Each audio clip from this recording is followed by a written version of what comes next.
D'ici la fin de votre deuxième mandat, est-ce que vous pensez arriver à l'horizon 2020 avec un bilan positif et des choses qui auront concrètement changé? Ça, au peuple de Guinée à qui je m'adresserai, qui répondrait juste madame, c'est le peuple de Guinée qui m'a dit, je suis là devant le peuple de Guinée, je ne suis pas ensemble devant RFI. Donc c'est le peuple de Guinée qui jugera. Et c'est à eux que je m'adresserai. Ce n'est pas RFI. On ne me parle de mon bilan. Moi, je me parle de mon bilan devant mon peuple. Peut-être s'il y a des gens qui ont des complexes de vous, qui pensent qu'il faut qu'ils vous fassent la cour pour le peuple, moi, c'est à mon peuple que je m'adresse. Et c'est mon peuple qui gérera mon bilan. Ce n'est pas RFI. En tant que président africain, j'ai dit au chef d'État africain, nous ne sommes pas des complices.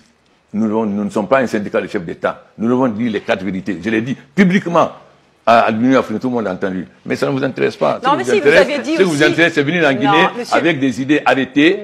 Quand vous dites que la Guinée n'a pas... Mais madame, je suis choqué de vous entendre dire que la Guinée n'a pas émergé. J'ai bien entendu, monsieur le Président. J'ai bien entendu. Je suis choqué. Non, je suis choqué. C'est de cette désinformation de l'histoire de la Guinée. Vous aviez dit la Guinée n'a pas décollé, alors que... Monsieur le Président... Quel était notre PIB? Demandez au Fonds monétaire. La Banque monétaire, le Fonds monétaire est là. Quel était notre PIB en 2011? Quel est notre PIB maintenant? Madame, ou bien vous vous informez ou vous venez avec des idées arrêtées pour aller... Est-ce que ce n'est pas la peine de venir en Guinée? Vous restez en France et vous le dites. Vous dites après qu'il n'a pas décollé. Vous venez en Guinée, vous ne savez rien.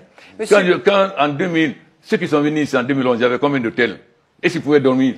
Il n'y avait que le nouveau hôtel. Aujourd'hui, il y a combien d'hôtels? Vous êtes très contente d'être au Millennium, d'être au Sheraton, d'être au Palm Hotel ou bien d'être à Kaloum. Si vous venez en 2011, il y avait ça. Vous, dans la Guinée, n'a pas vous, il y avait ça. Aujourd'hui, vous êtes très content d'avoir des hôtels où vous pouvez dormir comme à Paris. Et vous venez me dire, la Guinée n'a pas décollé. Mais non, madame. Si vous êtes venu avec des idées, vous êtes venu avec des idées arrêtées, alors partez avec vos idées arrêtées. Vous êtes venu avec des idées arrêtées pour présenter les mauvais éléments de la Guinée. Comment quelqu'un peut dire, quand on ne savait même pas où dormir, vous êtes venu ici en Guinée avant, et s'il y avait un hôtel, un nouveau hôtel, quelqu'un passe avant la nuit, il passe avant la nuit, le lendemain. Monsieur le Président. Mais alors, quand même, informez-vous. C'est-à-dire, votre rôle, ce n'est pas de présenter la Guinée, c'est de masquer les réalités et de présenter ce que vous voulez. Alors parlons de l'actualité, s'il vous plaît. Vous n'avez pas besoin de moi, vous ne pouvez être tout seul.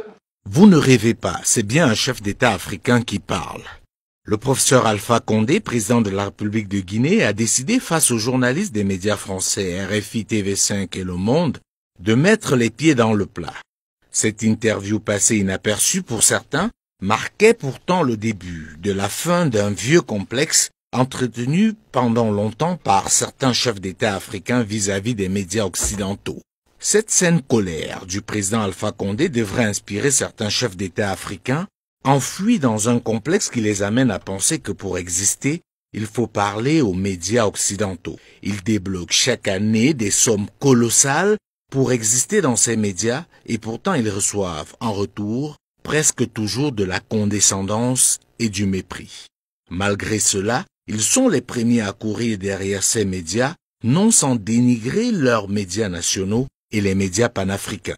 Ils se plaignent pour ce qui est de l'Afrique francophone de RFI et de France 24, mais sont les premiers à leur faciliter l'installation dans leur pays, à leur donner tous les scoops, à leur ouvrir toutes les portes.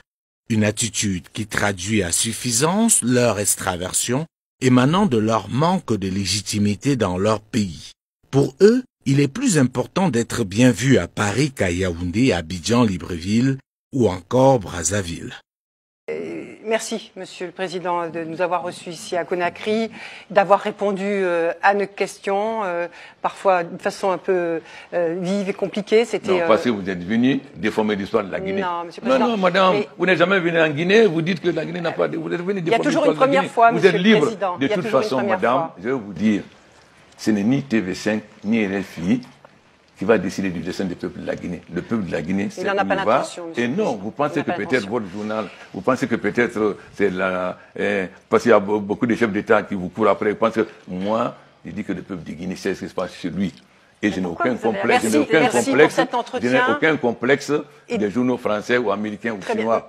Si cette posture d'Alpha Condé pouvait être partagée par plus de chefs d'État africains, notamment francophones, ce serait un bon début pour que les médias occidentaux respectent un peu plus les chefs d'État africains et abordent les questions africaines avec moins de légèreté et d'a priori.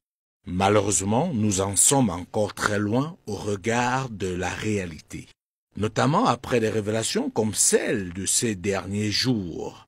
où on apprend que l'État gabonais a offert 3,5 millions d'euros, soit environ 2,5 milliards de francs CFA, au journal français Libération pour organiser un forum de 2 jours à Libreville.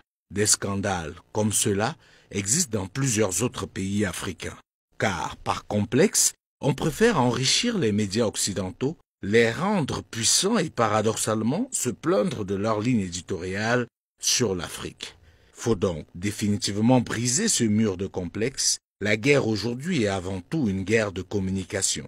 Ceux qui l'ont compris mettent tout en œuvre pour rendre puissants leurs instruments dans le but de véhiculer leur vision du monde et influencer les autres. Malheureusement, une bonne partie du continent africain continue de tout absorber sans filtre et au lieu de rendre forts leurs médias, les affaiblissent. La question pour terminer, pourquoi ces puissances occidentales et pas seulement mettent autant de moyens pour que leurs médias puissent arroser le continent africain?